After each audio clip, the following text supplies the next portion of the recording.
અર્જુનને જ્ઞાન આપતા પહેલા અર્જુનની જિજ્ઞાસાને પ્રગટ કરી છે. ઘણીવાર we expect to know everything but we don't ask for it. માંગ્યા વગર, પૂછ્યા વગર અપાતું નથી. પ્રાચીન ભારતની સંસ્કૃતિમાં પણ ગુરુ પાસે જઈને પૂછવું પડે. એક બહુ જ સુંદર સુભાષિત છે જે કહે છે, યથા ખનન ખણિત્રેણા નરો વારી અધિગચ્છતિ.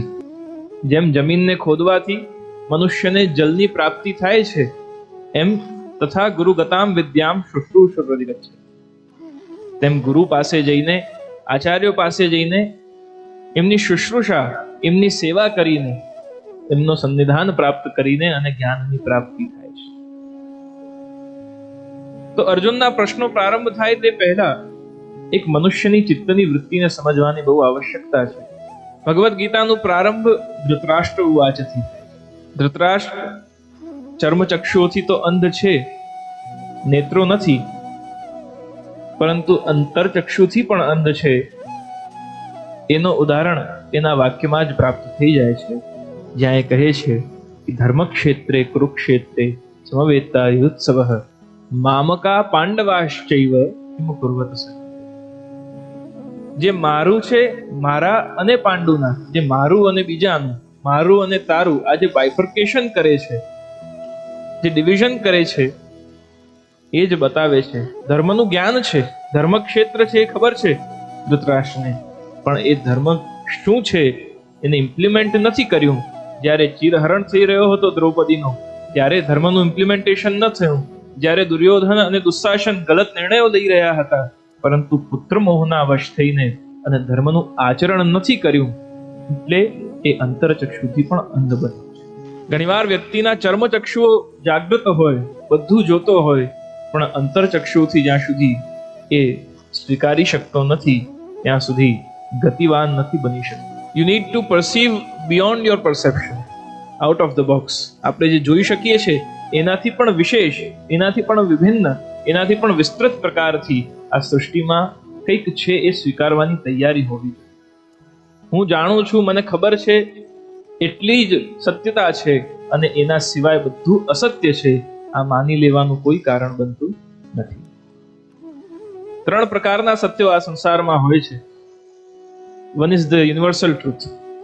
સૂર્યનું આથમવું અને ઉગવું, sunset and sunrise is in no one's control.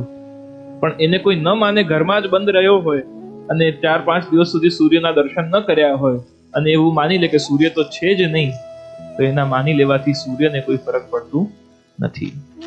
Universal truth જે છે, જે શાશ્વત છે, એને કોઈ ન સ્વીકાર કરે તો એમાં એ તત્વને, શાશ્વત તત્વને કોઈ ફરક પડતો નથી.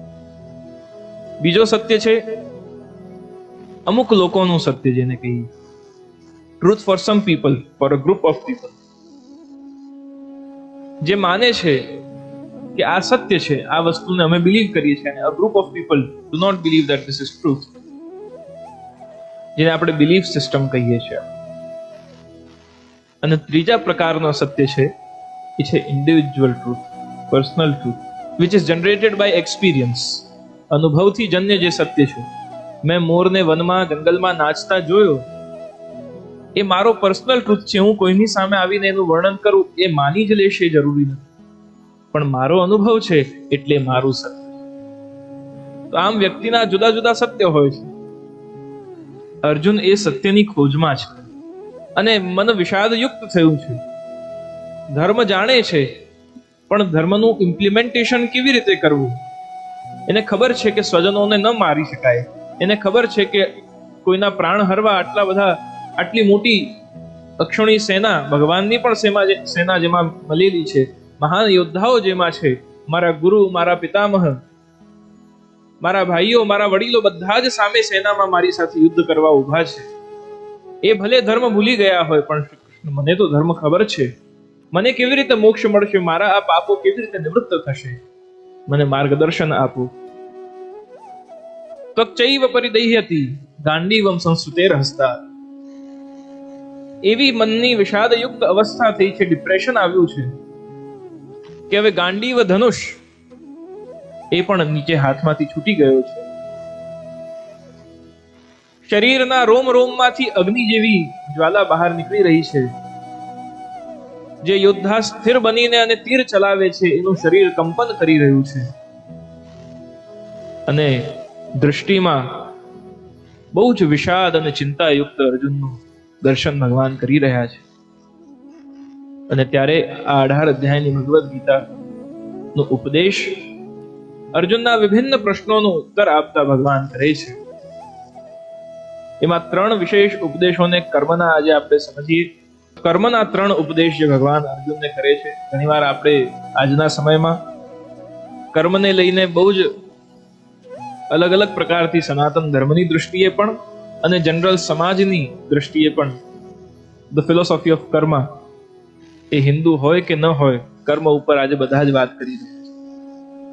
તો એવા 3 વિશેષ ભગવદ્ ગીતાના ઉપદેશ કર્મને લઈને ભગવાને કર્મના 3 પ્રકાર બતાવ્યા અર્જુનને.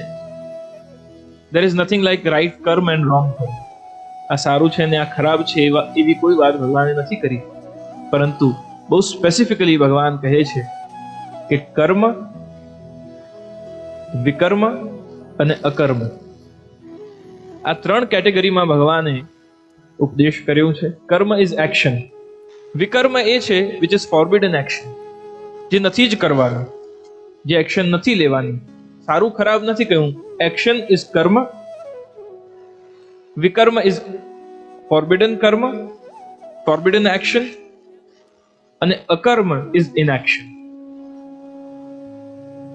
Doing something not to be done and not doing anything.